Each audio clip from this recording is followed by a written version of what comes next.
जंगल का सुहाना दिन था। सूरज चमक रहा था और मोर भी ठंडी ठंडी हवा में अपने पंख पसार रहा था। उसी दिन कछुए और खरगोश, जो दोनों दोस्त थे, दोनों ने निर्णय किया कि एक रेस की जाए। रेस करने के लिए दोनों राजी हो गए, तो दोनों की रेस स्टार्ट हो गई। खरगोश ने चालाकी लगाई। खरगोश ने सोचा कि मैं तो कछुए से तेज चलता हूँ, तो अगर मैं धीरे धीरे भी चलूँगा या धीरे धीरे भी दौड़ूंगा तो भी मैं कछुए से जीत जाऊंगा। खरगोश को अपने ऊपर बहुत ही ओवर कॉन्फिडेंस था, इसीलिए वह तेजी से जाके एक पेड़ की छांव में जाकर बैठ गया। खरगोश ने सोचा, जब तक कछुआ यहाँ पे आएगा तब तक क्यों ना मैं इस पेड़ के नीचे आराम कर लूं, और जब कछुआ इस पेड़ के पास पहुंचेगा उस टाइम मैं अपनी रेस वापस स्टार्ट करके कछुए से जीत जाऊंगा।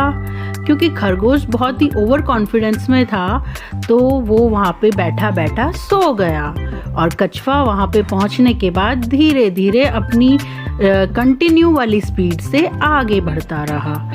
कछुआ धीरे धीरे धीरे धीरे आगे बढ़ रहा था।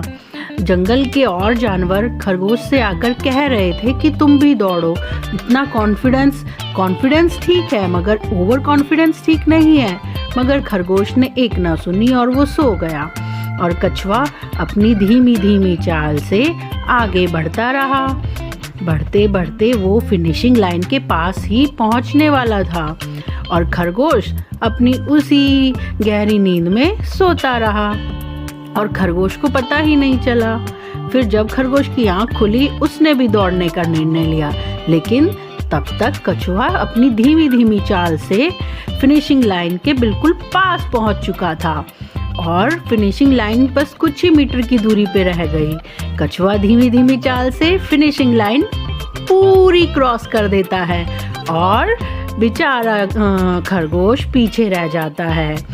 तो कछुआ विनर हो जाता है, और खरगोश को अपनी इस गलती का एहसास होता है कि कॉन्फिडेंस सही है मगर ओवर कॉन्फिडेंस कभी नहीं होना चाहिए। So thanks for watching, subscribe.